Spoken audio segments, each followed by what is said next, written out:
I spoke to Pavlos Efthymiou. He's the policy manager of Institution Quraysh in London and a researcher at the University of Cambridge. I asked him about the significance of this trip. The historical dimension of such a visit is judged by results. And if one looks at the picture, we probably have not a very constructive visit from what we can tell for now, in terms of what was signed, what was said on camera. So a very complicated picture, very important visit. Can we say whether it was historical? Hopefully, if it ushers in a new era of positive and constructive relations, yes. But at the moment, we're not seeing that. So what are the expectations then? Are we expecting some sort of concrete outcomes, or is this more of a restarting point? Well, I guess the way you're setting it is a very interesting one. It could be the potential for a restart, having seen that both sides basically narrated their concrete lines. President Erdogan touched on a few issues which, from the Greek perspective, are not constructive at all. One of them is the Lausanne Treaty, which is an international treaty signed by 11 signatories. So effectively, it's something that is not negotiable.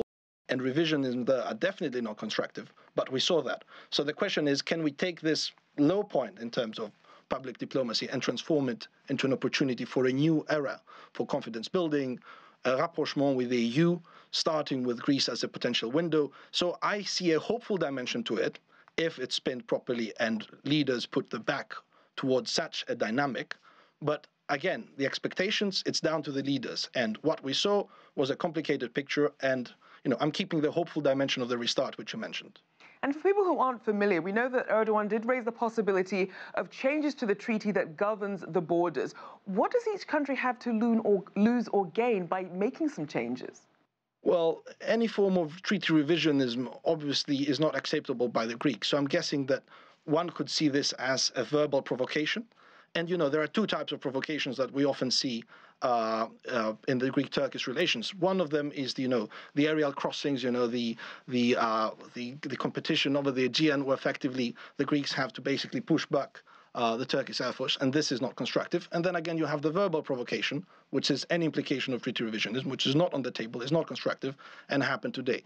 Greece is an essential member state of the EU, and in that sense, we have to avoid any form of tension, even in the normative realm when we speak about these things which are basically not negotiable from the Greek side.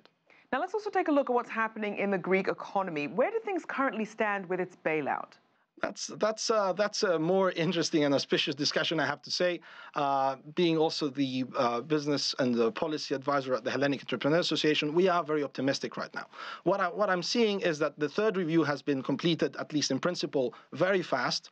We are seeing the last elements of the agreement, crystallizing and soon to be passed through the parliament. So the third review has been very swift. We had, as you said, small but steady growth in the last 3 quarters. So there is what we would say conserved optimism. And with the Greek economy basically having a lot of potential to recover a great percentage of its GDP, which it lost during the crisis, it's a great opportunity to invest because prices are relatively lower and there's a great window for investment. So I'd say that we have a positive momentum in the economy. So as we look at the factors which have driven this growth for the last 3 quarters, what needs to happen to ensure that economic momentum continues for Greeks and Greek businesses? Well, I guess the most important thing is to preserve the political stability that the markets perceive, because when you see investment, there is also this belief that things will get better and the trust in the government that we will no longer have the adventures that we had in the past. So steering clear of any form of political adventure, I would say, is definitely the political priority. And then in economics, it is the time to invest. It is the time for businesses to take some risk, modest, steady, and within the parts of the economy that are showing signs of growth. I would say that the real estate is one, tourism is another one. And, we have all these areas where Greece is competitive. That would be the shipping and a number of other industries where we still have a lot of potential. And, we are also seeing a growth in the startup ecosystem, in new businesses, new projects, and, a lot of European money opening up, a lot of opportunity for smart investments which will have a sustainable character. So I'd say, it's both, it's a combination of political factors and investment from both the private sector, and bigger actors out there.